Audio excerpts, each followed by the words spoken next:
Hello, আমি শিবানী রায়। আমার চ্যানেলে আপনাদের স্বাগত। আমি দীর্ঘদিন ধরে শারীরিক কয়েকটা কারণের জন্য আমি ঠিকমতো করতে পারছি না।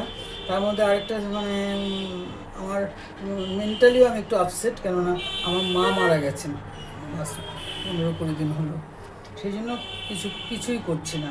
আর আমার কথা বলতে একটা প্রবলেম হচ্ছে, মুখের একটা ড্রাইনেস আছে, সেই জন্য মানে মানে সবসময় করতেও পারছি না। যাই হোক, আজকে আমি একটু করছি। আজকে আমার যে কুক সে আসেনি, আমি করছি, সেই জন্য ভিডিওটা করে দেখাচ্ছি। আমি রান্না করব হলো চিংড়ি মাছ আলু দিয়ে জিরা পেঁয়াজ বাটা দিয়ে ঝোল করব।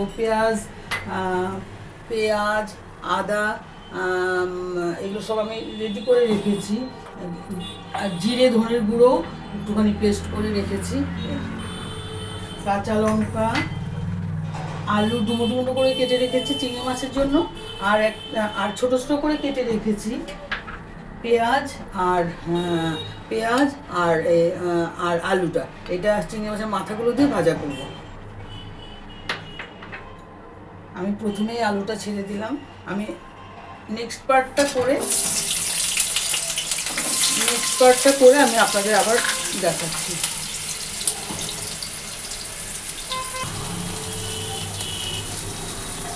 আমি এই ছোটো ছোটো যে আলুগুলো কেটে রেখেছিলাম, সেই আলুগুলো আমি এদিকটায় ভাজা বসিয়েছি।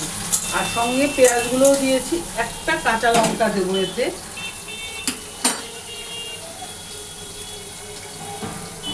একটা কাঁচা লঙ্কা দেবো, একটু হলুদ দেবো,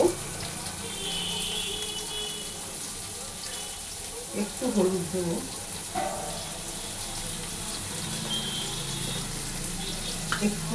দেবো।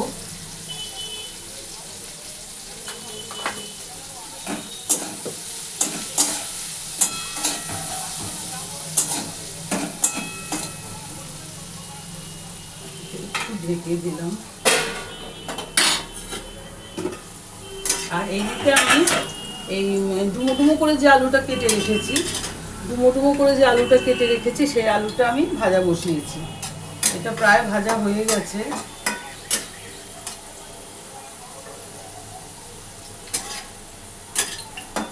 এটার মধ্যে আমি একটু জিরে তেজপাতা ফোড়ন দেবো।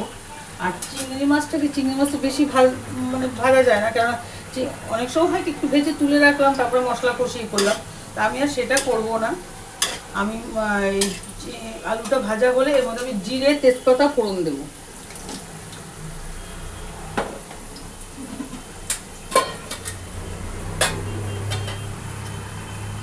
একটু জিরে, একটু তেজপাতা আর একটা শুকনো লঙ্কা।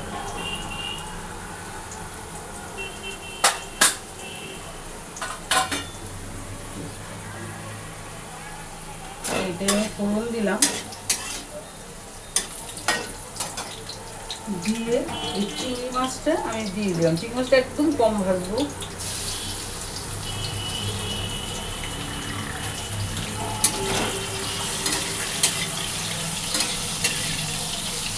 চিংড়ি মাছটা এটার সঙ্গে ভাজা হলে পরে আমি আবার একটু উঠিয়ে রাখবো, মশলাটা কষিয়ে ঝোলটা দিয়ে তারপর আবার চিংড়ি মাছটা দেবো। আর তেল আমি খুব কম দিয়েছি, কারণ তেল আমরা কম খাই।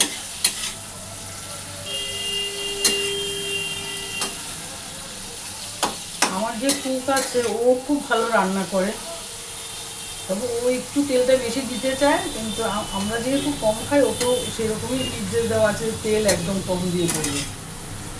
ও ভালো রান্না করে।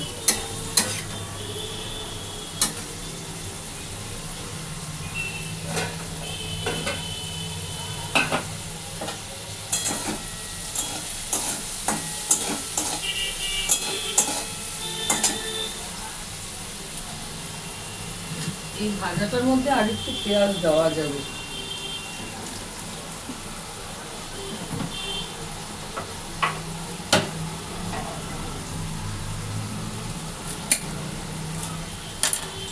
আমি এর মধ্যে আর একটু পেঁয়াজ দিচ্ছি, দিয়ে তারপরে আপনাদের দেখাচ্ছি। আমি এবার এটার মধ্যে এই চিংড়ি মাছের মাথাগুলো দিয়ে দিলাম। দিয়ে এটা একটু ভাজতে হবে।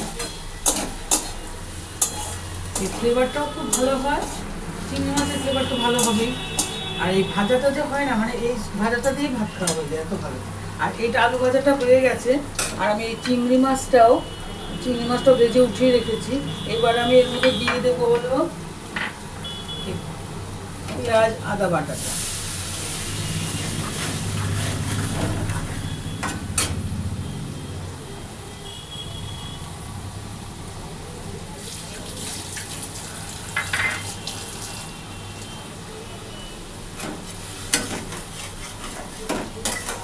পেঁয়াজটা একটু কষিয়ে তারপর আমি মধ্যে জিরে ধনে বাটা, আমি আগে শুধু জিরে বাটাই দিতাম, এখন ধনে জিরে মিশিয়ে দিলে বেশি ভালো হয়। ধনের গুঁড়ো আর জিরের গুঁড়োটাকে আর একটু বেটে নিই, আমি তো আজকে বাটিনি, কারণ আমার পুকুরেও বেটে দেয়, মিহি না হলে আমার হাজবেন্ড খেতে চায় না। কিন্তু আমি আজকে বেটে দিই না, আমার মুখে শিলনোড়ে বাটাটা খুব কষ্টকর। এটা একটু কষিয়ে এবার আমি এর মধ্যে দেবো হলো একটু হলুদ গুঁড়ো,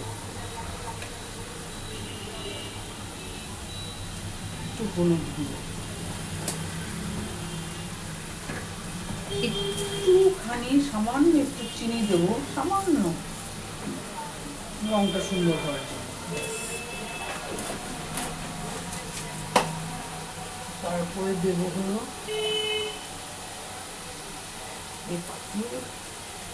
একটু লঙ্কা, সামান্য একটু দিলাম, আর দুটো কাঁচা লঙ্কা দিয়ে দিলাম।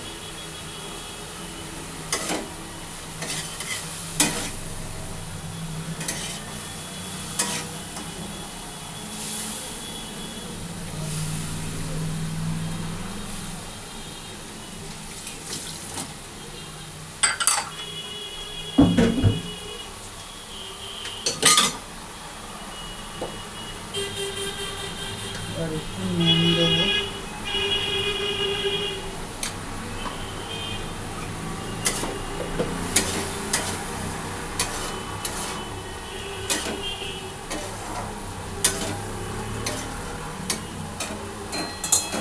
এই ভাজাটাও প্রায় হয়ে গেছে।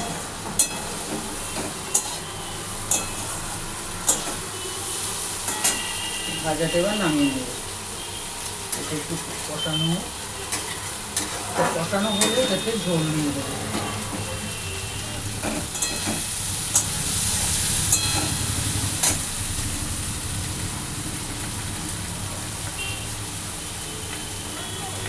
এটা কষানো হোক,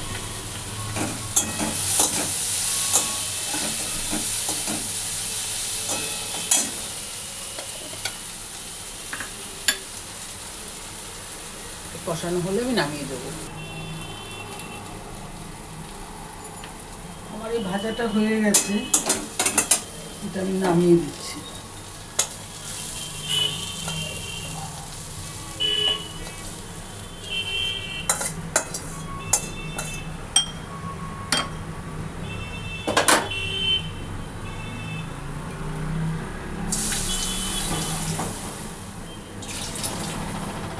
আর এটাও কষানো হয়ে গেছে, এবার আমি এটাতে ঝোলটা দিয়ে দেবো।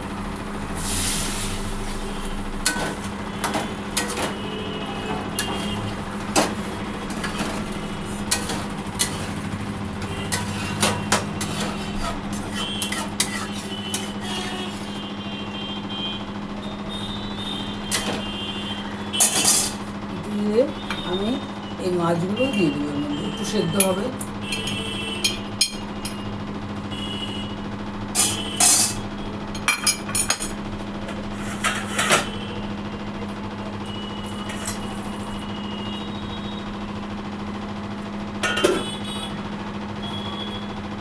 এই যে ভাজাটা রেডি হয়ে গেছে,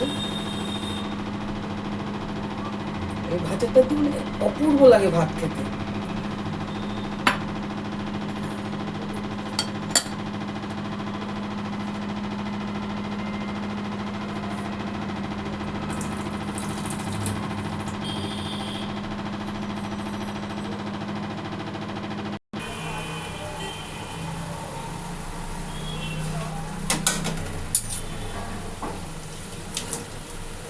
সময় তো হয়ে গেছে,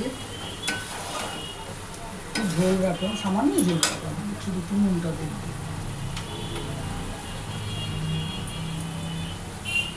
হ্যাঁ, হয়ে গেছে। আমি গ্যাসটা অফ করে দিচ্ছি।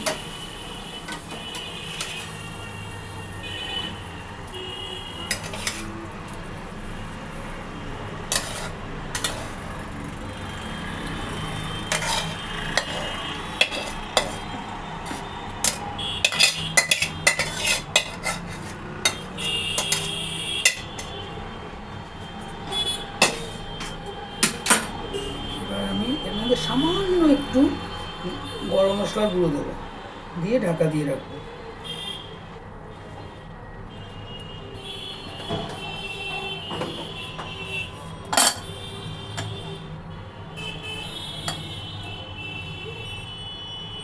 এই দেখুন, আমার মনে হয় ঝোলটা ভালোই হয়েছে। এখন আপনারা এরকম করে খেয়ে দেখবেন, আমার মনে হয়। আর এটা আলু দিয়ে, ওলকচু দিয়ে, লাউ দিয়ে, সব কিছু দিয়েই করা যায়। আমি যখন আবার পরের ভিডিও করব তখন আপনাদের দেখাবো। এই যে দুটো রান্না করলাম। ধন্যবাদ আপনাদের ধৈর্য ধরে দেখার জন্য। আমার চ্যানেলটাকে আপনারা সাবস্ক্রাইব করবেন, লাইক করবেন, কমেন্ট করবেন।